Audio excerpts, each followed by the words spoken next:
Welcome back to The Christian View. We have a special guest today with us, Michael Lohan. And Michael, it's often been stated, or you've been kind of quoted as saying that, who better than talk about rehab than me? Can you kind of give us any advice or words of warnings for teens or parents that may be struggling with addiction? And before you start, Sure. How does God feel about it? Tell us also, how does God look at addiction? Does God, tough love, I mean, what does God think about it? How do you feel about that? Well, come on, addiction is a sin of the flesh, so to speak, and God knows that that's what we fight every day. I mean, we're fighting a spiritual warfare, principalities of, good and evil. But I don't know how God, I know that God looks at right and wrong, good and bad. That's all I know. And this is that kind of a lifestyle is wrong. Yeah. It's wrong. Yeah. I mean, you represent the Lord, Right. which is the truth. Yep.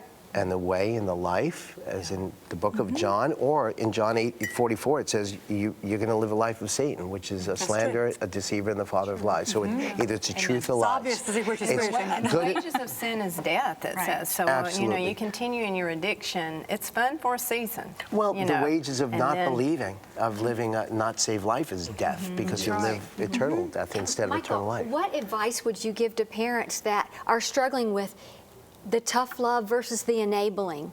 Because as a That tough role, love is a strong thing. do I put on the tough hat? Do I put on the, I want just to be your friend hat? There's enabling. I don't there's want you to tough love. leave, but how do I get what you to stay? advice? Yeah. That's such a fine line, because I can understand how parents don't want their kids to be on the street and put them out there, because inevitably what happens, whether it's a boy, a male or a female, if they have nowhere to turn, they have no money, they have no food, they sell themselves. So how do you put them out there? I mean, Well, that's the question. Do you get them a hotel room? Do you pay for their food? By doing that, you're enabling them to go out and do what they're doing and get drugs. Yeah. So, it's honestly, it's a point where God steps in. yeah.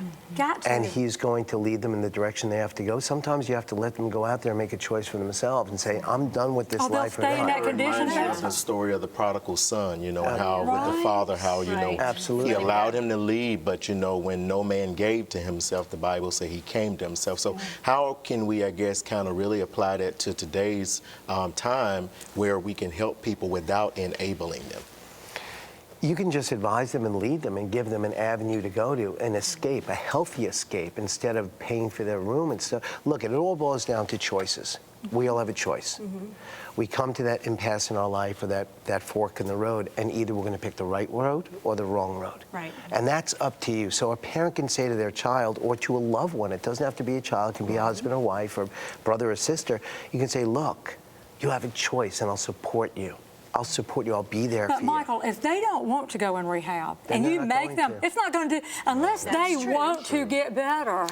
You can't force them. But I have my opinion on that too, because it's like when I was growing up, or my boys were growing up, and they had one choice of a sport to play. Well, I want to play soccer, I want to play lacrosse, and I'd say, no, you're going to play football, you're going to try this, you're going to try, because you never know when it's going to stick. Right, yeah. So sometimes when you force someone into treatment, it might stick and it might not stick, but if you don't get them to try, it's fruitless. That's true, too. But I can understand.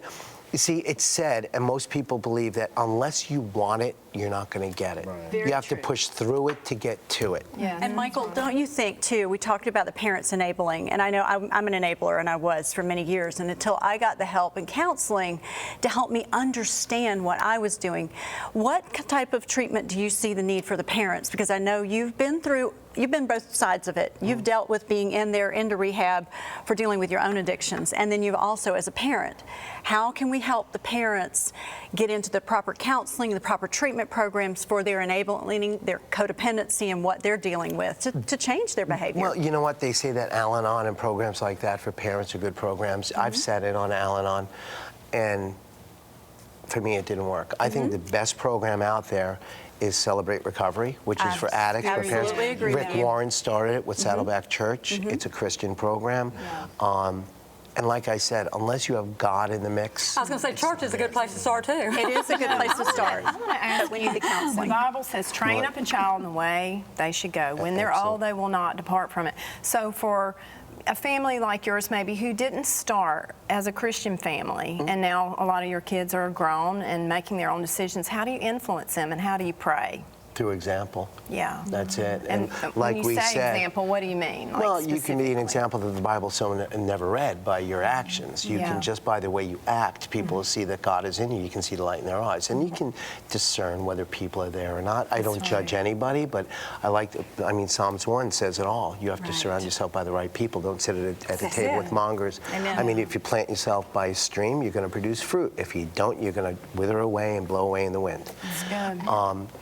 So, I mean, I really believe that, look, although my children they practice their faith their own way, they know how I practice mine, and look, I'm the head of the household. I have to be an example. That's right. If I live, That's right.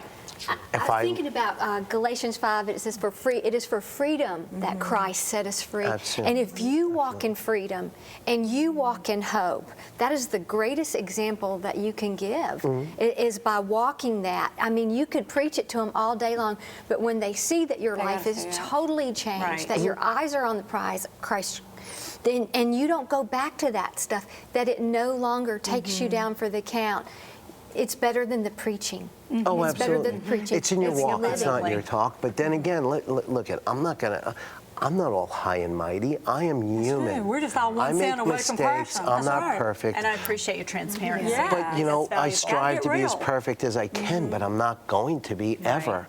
I mean, do I get angry? Do I course. think the wrong things when it comes to my partners, or when I see what other people have done, like children being abused and stuff? I have some horrible thoughts about what I want to do to these people. Certainly. That's know. right. Certainly.